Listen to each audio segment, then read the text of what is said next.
শেষ, সব শেষ। এক ফোনেতেই সব শেষ। একটা ফোন কল আর তাতেই খোয়া গেল 2.5 লক্ষ টাকা। জানা যায়, সারেঙ্গার জয়ন্ত হালদার ছেলেকে উচ্চশিক্ষায় শিক্ষিত করবার জন্য দিন রাত পরিশ্রম করেন। কিছুদিন পরেই ছেলেকে ইঞ্জিনিয়ারিং কলেজে ভর্তি করবেন তিনি। তার জন্যই সারাদিন কঠোর পরিশ্রম করে তিল তিল করে ব্যাংকে টাকা সঞ্চয় করেছে সে। গত 27 তারিখ সন্ধ্যায় একটি অজানা নাম্বার থেকে তার কাছ থেকে একটা কল আসে। কল রিসিভ করতেই ফোনের উপর থেকে বলা হয়, আপনার মোবাইলটি আপডেট করুন। ফোন কেটে যায়।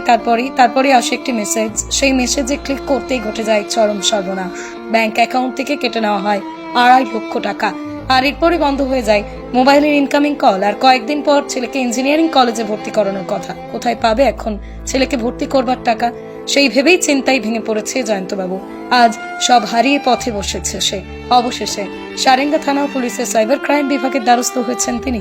ফোনে একটা হোয়াটসঅ্যাপ নাম্বার একটা কল আছে, যে কলে বলে যে আপনার ইয়েটা আপডেট করুন, ফোনটা আপডেট করুন। দিয়ে আমি কলটা কেটে দিই। দিয়ে আমার একটা হোয়াটসঅ্যাপে মেসেজ আছে, সেই মেসেজটা আমি জাস্ট দেখার জন্য সুইপ করি। সুইপ করার পরেই আমার দেখা যায় যে আমার ফোন থেকে টাকা মানে সেকেন্ডের মধ্যে, মিনিটের মধ্যে কাটতে শুরু করে। আমি মেসেজ পাচ্ছি কাটছি। আমি ইভেন ওই মিন টাইম আমি ফোনটা কিছুক্ষণের জন্য অফ করে দিই।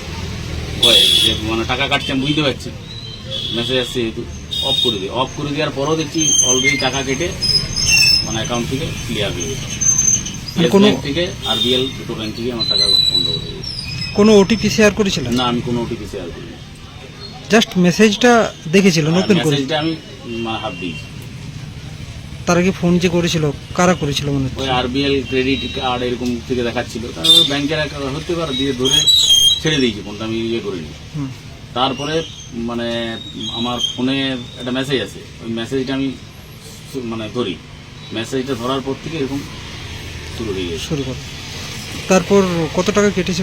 আমার মোটামুটি আমি হিসাব যা পেয়েছি 2.5 লক্ষ টাকার মতো আমার কাটা গেছে। ব্যাংক থেকে গেছে, আরবিএল থেকে গেছে।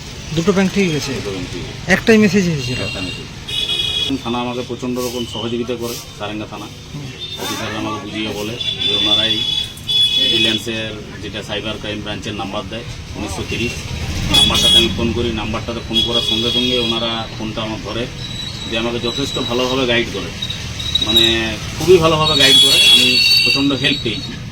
দিয়ে আমাকে যেসব ডেটাগুলো বলে সেসব ডেটাগুলো পাঠায়। সেসব ডেটাগুলোর মধ্যে আরও যেসব ডেটা দরকার হয় সেই ডেটাগুলো আমাকে আবার মেসেজ করে পাঠায়, আমি আবার ওনাদেরকে পাঠাই। ওনারা মানে খুব কুইকভাবে কাজটা করেছেন। দিয়ে আমাকে একটা ওই ভিজিল্যান্স থেকে কনফিডেন্স মানে অ্যাকনোলেজমেন্ট একটা নাম্বার দিয়েছেন। ওই নাম্বারটা আমি যেসব ব্যাংক থেকে আমার টাকাগুলো কাটা গেছে সেসব ব্যাংকে আমি ইমেল করি। ব্যুরো রিপোর্ট, আরং নিউজ, নদিয়া।